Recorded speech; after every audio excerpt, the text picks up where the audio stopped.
하나님께서 오늘 우리에게 주시는 말씀은 요한복음 1장 14절의 말씀입니다. 요한복음 1장 14절 한 절의 말씀을 함께 읽도록 하겠습니다. 말씀이 육신이 되어 우리 가운데 거하심에 우리가 그의 영광을 보니 아버지의 독생자의 영광이요 은혜와 진리가 충만하더라. 아멘. 어둠 속으로 내려온 빛이라는 제목으로 오늘 하나님의 은혜 나누도록 하겠습니다. 2025년 마지막 달 12월이 시작되었습니다. 그리고 대림절이 또 시작이 되었습니다. 오늘 갑자기 추워졌죠. 이 추워지는 시즌에 우리가 서로 은혜와 진리가 충만하길 소망하면서 우리 주위 분들을 따뜻하게 바라보시면서 포인트는 따뜻하게입니다. 오늘 네팔에서 귀국하신 우리 목사님들도 계시고요. 따뜻하게 바라보시면서 은혜와 진리가 충만한 따뜻한 12월 되십시오. 이렇게 인사해 보겠습니다.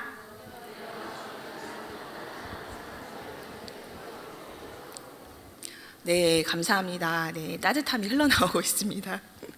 한 이야기를 소개하면서 말씀을 시작하려고 합니다. 안셀름 그린의 아래로부터의 영성이라는 책에서 나오는 이야기인데요.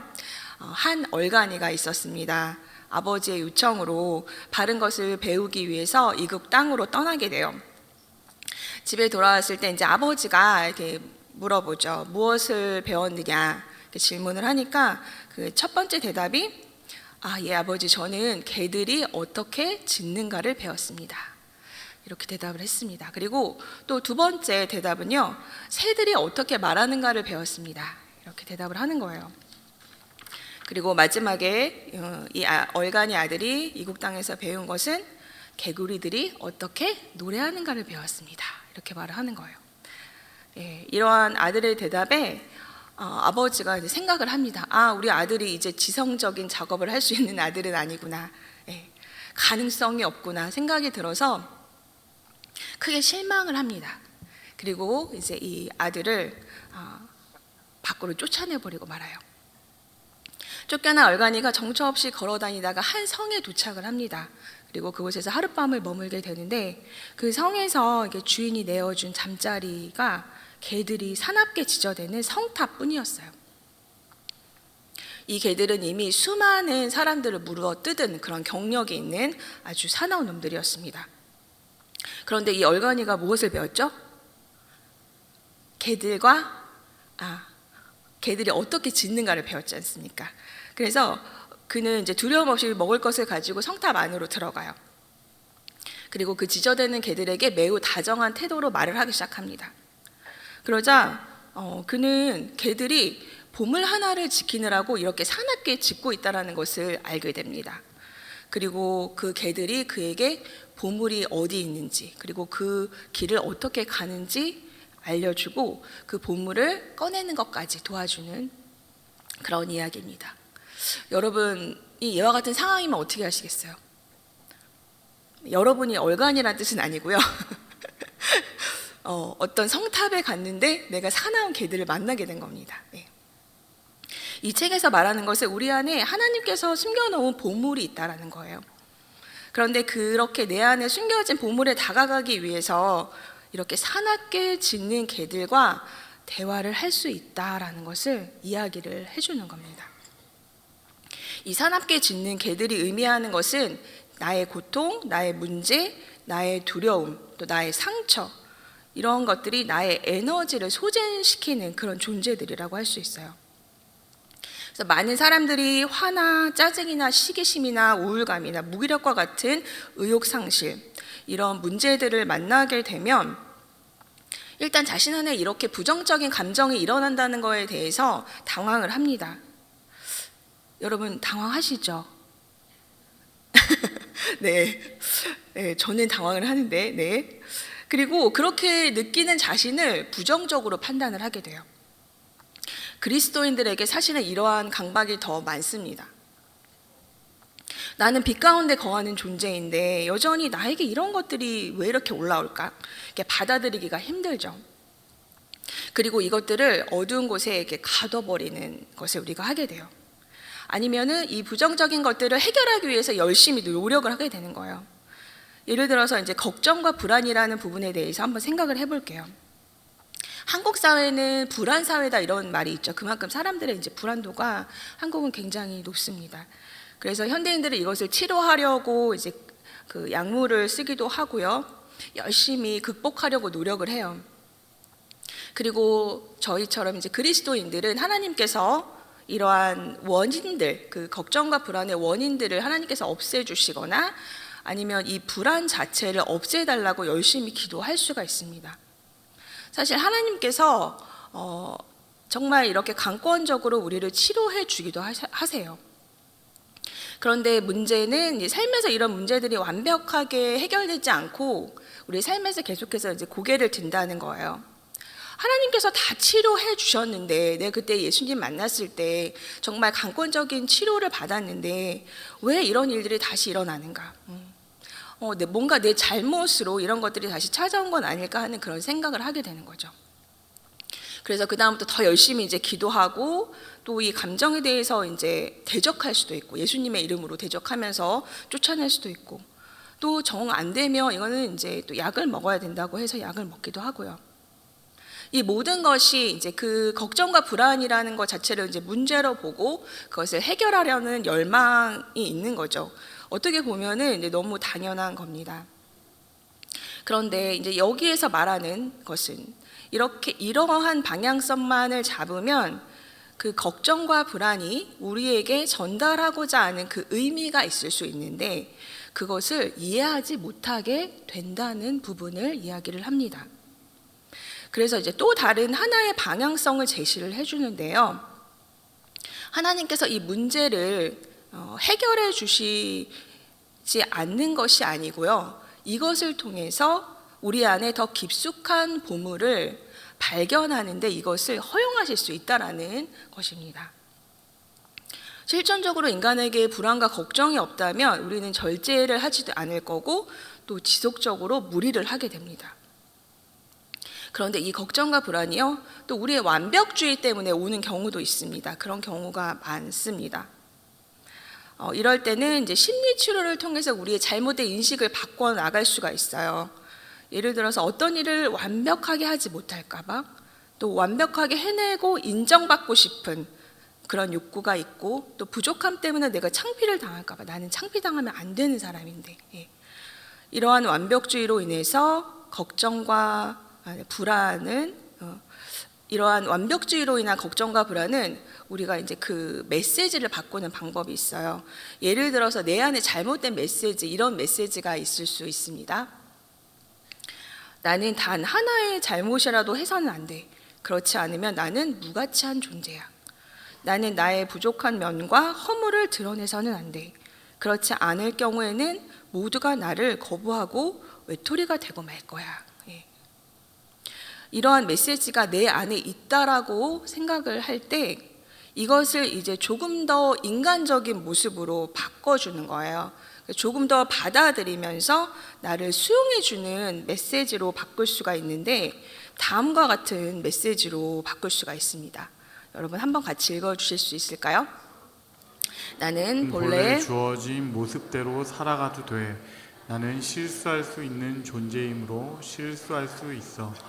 나의 부족함과 허물이 드러나는 것을 두려워할 필요 없어. 나의 가치는 내 안에 들어있어. 그 가치는 허물 하나 때문에 나에게서 사라진 것이 아니야. 네, 아멘이시죠? 네, 사실 이렇게 우리 안에 있는 이 잘못된 메시지만을 바꿔도 굉장히 좋아지는 경우가 많습니다. 그래서 이러한 우리의 노력이 정당하고요. 그리스도인이라면 우리 안에 이렇게 잘못된 가치를 바꾸어 나가는 것이 굉장히 중요하고 그러한 노력이 필요합니다. 보통 이제 기독교 상담에서 이런 작업을 하게 되는데 우리 안에 무의식적인 메시지를 의식으로 떠올리고 그리고 그 의식 체계 자체를 이제 바꾸는 작업을 하는 거죠. 그런데 이게 금방 될 것 같지만 여러분 금방 되지 않아요. 계속해서 연습해야 합니다. 이런 메시지가 왔을 때 이것을 의식으로 떠올리고 다시 긍정적인 가치로 바꾸는 그러한 노력을 계속해서 해 나가야 합니다. 이것만 해도 하나님에 대한 이미지가 바뀌고 나 스스로에 대한 이미지가 바뀌는 그런 정말 구원이 임하는 그런 역사들을 많이 보게 되는데, 그런데 문제는 내가 이런 나 자신의 걱정과 불안, 대화를 아무리 많이 시도해 보아도 없어지지 않고 계속해서 나에게 머물고 있다라고 느낄 때가 있습니다. 그때는 여러분 어떻게 하십니까? 기도라고 대답하셨어요. 네, 그때는 근데 우리가 기도하고 열심히 노력하는 거 다 해본 거예요. 메시지 바꾸고 막 우리가 할 수 있는 거 다 해본 거예요. 그럴 때 더 노력해야 될까요?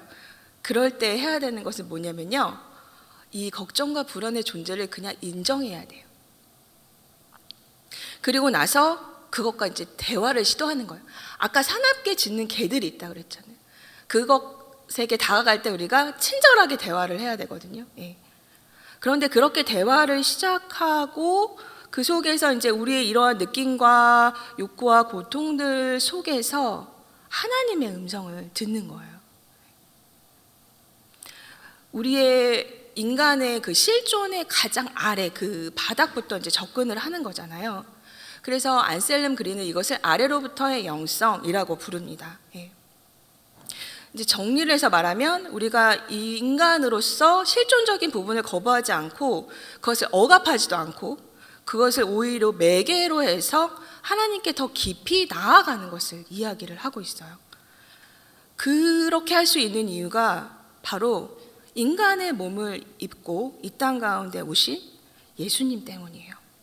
요한복음 1장 14절, 오늘 말씀 상반절 이렇게 말합니다. 함께 읽어보겠습니다.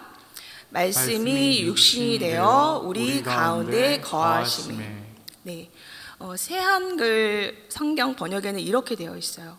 그 말씀이 사람 몸이 되어 우리 가운데 거처를 두셨다. 네.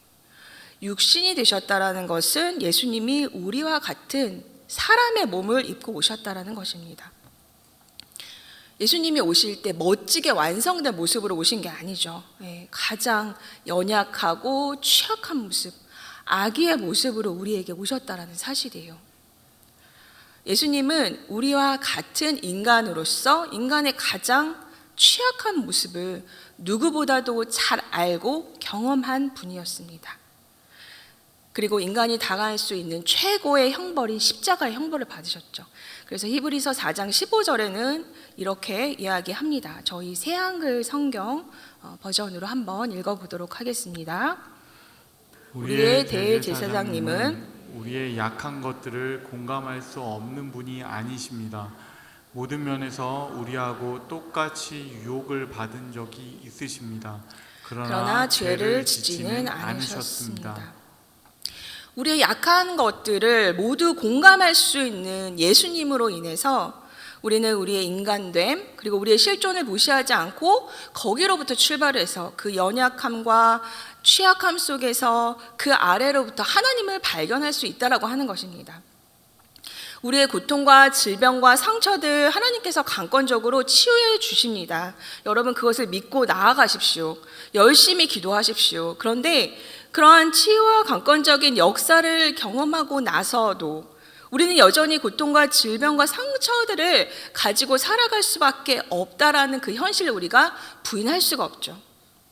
우리의 치유와 회복은 일시적입니다. 적어도 이 땅 가운데서는요. 그러면 언제 이러한 고통과 질병과 상처가 다 회복이 될까요, 여러분? 예수님이 다시 오실 때, 그래서 우리가 그 다시 오실 예수님을 이 대림절에 기다리지 않습니까? 하지만 그 사이의 시간에 우리는 여전히 이 인간으로서 연약하고 취약한 모습을 가지고 살아갈 수밖에 없는 그 실존 가운데 있다. 우리가 이것을 직면할 때 우리는 그것과 대화할 수 있다는 것입니다. 우리가 부정적이다라고 생각하는 우리의 모습들, 그것들을 피하고 두려워하여 가두지 않고 또 혹은 해결해야 될 문제들만 보지 않고 그것들과 대화를 나눌 때 우리는 그곳에서 우리와 함께 인간이 되어 내려오신 그 예수님을 만날 수 있을 것이라는 것입니다. 그리고 그 안에서 우리를 온전히 끌어안아 주시는 예수님으로 인해서 그 가운데 우리의 참 모습, 분열되지 않은 참 모습, 참 자아, 그 보물을 발견하게 될 거라는 거예요. 그런데 여전히 우리는 우리의 이런 취약하고 또 연약한 부분 보고 싶지 않아 하죠. 가둬두고 억압하고 회피합니다, 여러분. 왜 그럴까요?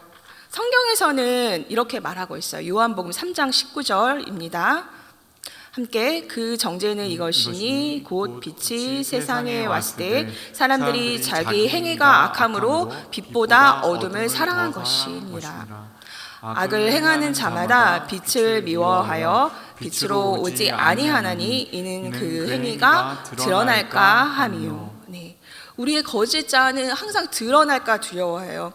아니야, 그 문제 드러내지 마. 스스로 해결해. 남들에게 좋은 모습 보여야지. 너가 그 진짜 모습 드러내는 순간 너 부끄러움 당하게 될 거야. 내 안에서 사납게 짖는 개들을 더욱 깊이 가둬도 너가 그 성탑 안으로 내려가지 않는 한 아무도 거기에 개들이 있는지 몰라. 그렇게 우리를 속이며 우리에게 구원이 필요 없다고, 너는 너 자신만이 지킬 수 있다고 우리를 속이는 목소리를 계속해서 냅니다. 하지만 예수님이 먼저 우리에게 오심으로 말미암아 그 어둠 속으로 내려온 빛이 되셔서 우리를 밝혀주십니다. 그 안으로 내려가면 그 안에 먼저 예수님이 계세요. 그래서 이제 빛으로 나아오라고, 그 드러남은 수치가 아니라 구원을 위한 드러남이라고 우리에게 말씀해 주고 계신 것입니다. 요한복음 3장 21절 말씀입니다. 함께 읽겠습니다. 진리를 따르는 자는 빛으로 오나니 이는 그 행위가 하나님 안에서 행한 것임을 나타내려 함이라 하시니라. 네, 아멘. 우리가 더 이상 감추지 않고요, 이 모든 것이 하나님 안에서 오히려 행하여진 것임을 나타내기 위해서 우리는 기꺼이 그 빛 가운데로 나와 우리의 인간됨을 외면하지 않고 우리의 연약함과 취약함을 감추지 않고 드러내는 데까지 나아갈 수 있는 그 용기를 가질 수 있습니다. 그 용기를 가지고 그곳 가운데 우리와 함께 계시는 예수님을 만날 때, 그럴 때 우리가 하나님의 독생자의 영광을 보고 은혜와 진리가 충만함에 이르는 데까지 나아갈 수 있음을 믿으시는 여러분 되시길 간절히 바랍니다. 요한복음 1장 14절 하반절 말씀 제가 읽어드리겠습니다. 우리가 그의 영광을 보니 아버지의 독생자의 영광이요 은혜와 진리가 충만하더라. 네, 아멘. 제가 이 아래로부터 영성이라는 것을 접하고요, 제 자신이 먼저 많은 해방과 자유가 있었어요. 네.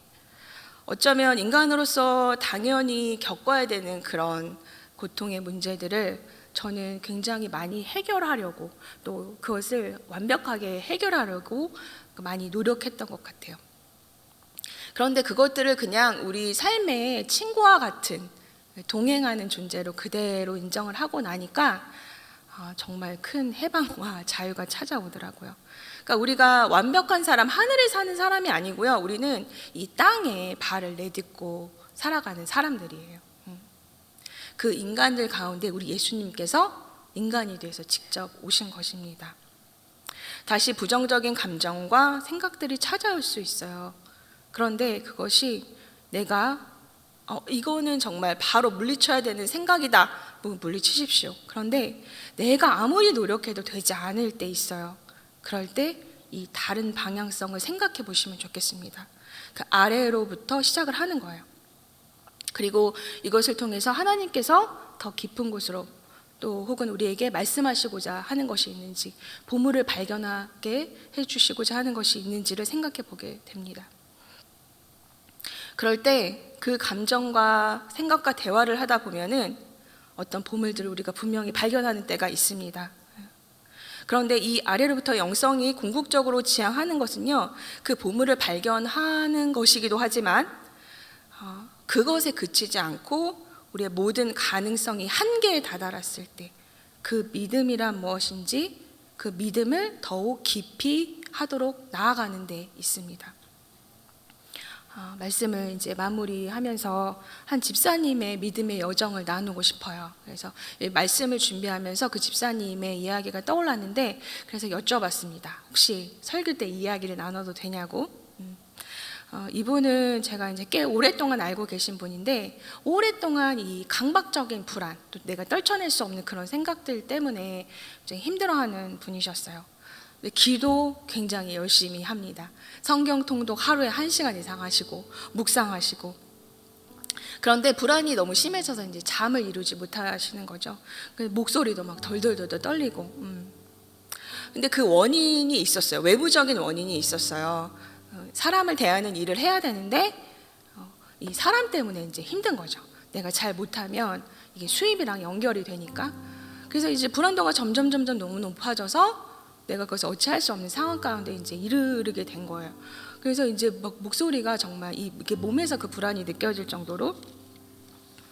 그래서 제가 이제 두 가지를 계속해서 이 이야기를 이제 반복적으로 들었기 때문에 이제 말씀드릴 수 있었던 부분이, 그러니까 그 한계에 다다랐구나라는 것을 이제 느꼈던 거죠. 첫 번째 제시한 거는 이 오래된 불안을 부정적인 감정이라고만 생각하지 말고 일단은 받아들여 보자. 그리고 혹시라도 이 불안이 말하고자 하는 것이 있을 수 있다. 예.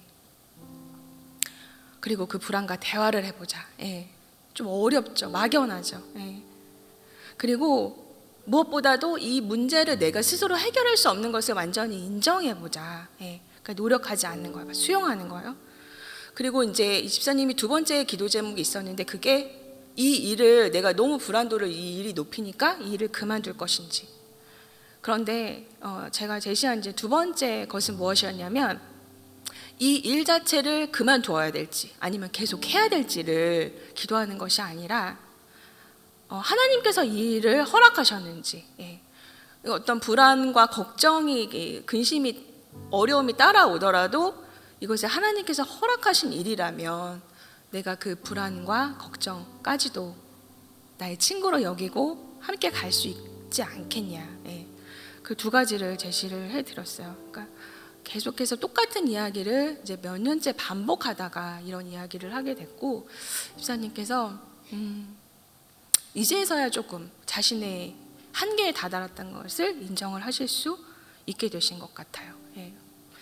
그리고 나서 이제 그 주에 반드시 예배에 나와서 예배를 드리면서 하나님이 보여주시는 것이 있는지를 함께 보자, 이렇게 이야기를 했는데, 그래서 이제 너무 불안한 멀리서 봐도 떨고 계시는 모습이 보이는 거예요. 그렇게 이제 두렵고 떨리는 마음으로 하나님 앞에 나왔을 때 그 예배 말씀과 기도 이후에 하나님께서 집사님에게 보여주신 것이 있었다라고 해요.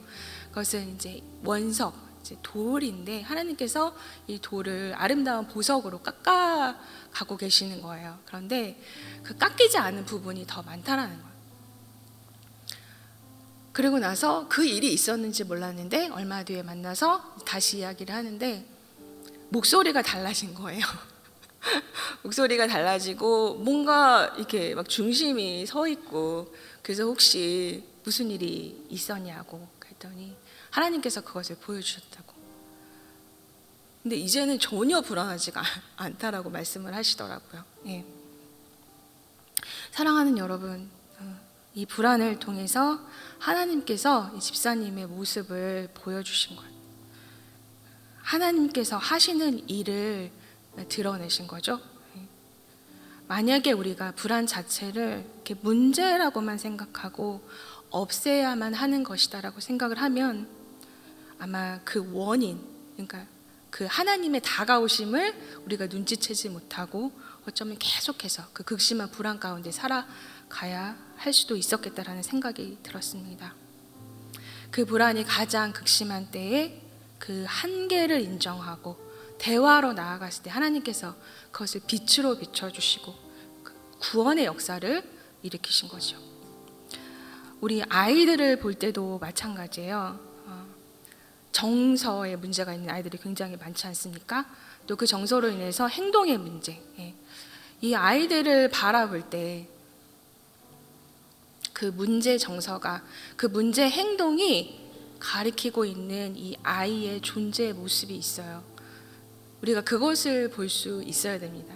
그래서 아이들을 가르치는 아이들의 목사로서 저는 이제 그런 시선을 가지려고 노력합니다. 그리고 우리 교사들과도 이야기할 때 문제 행동으로 인해서 힘들어할 때 그 안에 감추어진 이 아이의 모습을 볼 수 있도록 그것에 점점 접근해 나가는 것. 예. 친절하게 대화하면서 결코 쉽지는 않지만 우리가 그렇게 접근하면서 하나님께서 빚어주신 그런 온전한 존재의 모습으로 우리가 나아갈 수 있다는 것입니다.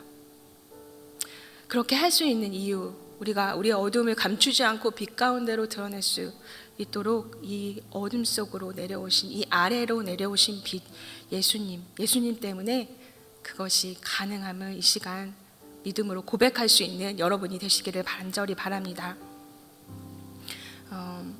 이 아래로부터의 영성 저자인 안셀름 그림은 이렇게 이야기를 합니다.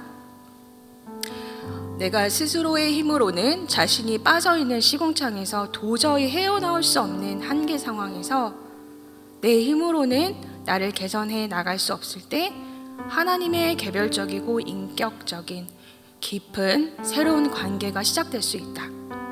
그곳에서 나는 하나님이 누구시며 은총이 무엇인지를 알게 된다. 대림절이 시작되었습니다, 여러분. 네. 우리 북반구에 살고 있어서 이제 낮이 짧고 밤이 굉장히 긴 이 겨울이 시작이 되었어요. 그래서 구원의 빛이 임하기 전에, 예수님께서 오시기 전에 가장 어두웠던 그 시간을 묵상하기에 너무나 좋은 시간입니다. 어둠 속으로 기꺼이 내려온 빛이신 그 예수 그리스도의 탄생의 신비를 우리가 온전히 누리기 위해서 이 대림절 기간 동안에 준비를 하는 거예요. 이 대림절은 우리를 이 연약한 자리, 취약한 자리로 나아올 수 있도록 우리를 초대합니다. 그곳에서 나의 가장 연약한 부분, 취약한 부분, 대화를 나누실 수 있기를 바랍니다. 그리고 그곳 가운데 우리와 온전히 함께 계시는 인간으로 오신 가장 연약한 모습으로 우리와 함께 계시는 그 예수님을 만나 온전한 구원의 은총을 받으시는 이 대림절 기간, 또 따뜻한 12월이 되시기를 예수님의 이름으로 축원합니다. 네, 이 시간 우리 다 함께 은혜 아니면 함께 찬양하며 기도의 자리로 나아가기를 원합니다. 주님, 그렇습니다. 내 스스로 바라보지 못하는 그 나의 어둠을 이제 주님께서 비춰주시옵소서. 나는 한계에 이르렀습니다. 네, 그리고 꼭꼭 묻어두었습니다. 이제 주님의 구원이 필요해요. 내가 억압하고 회피했던 나의 어두움 가운데 주님께서 가장 연약하고 취약한 모습으로 함께 하심을 볼 수 있는 그 은혜를 허락하여 주시옵소서. 그렇게 우리 기도하는 마음으로 함께 찬양하며 나아가도록 하겠습니다.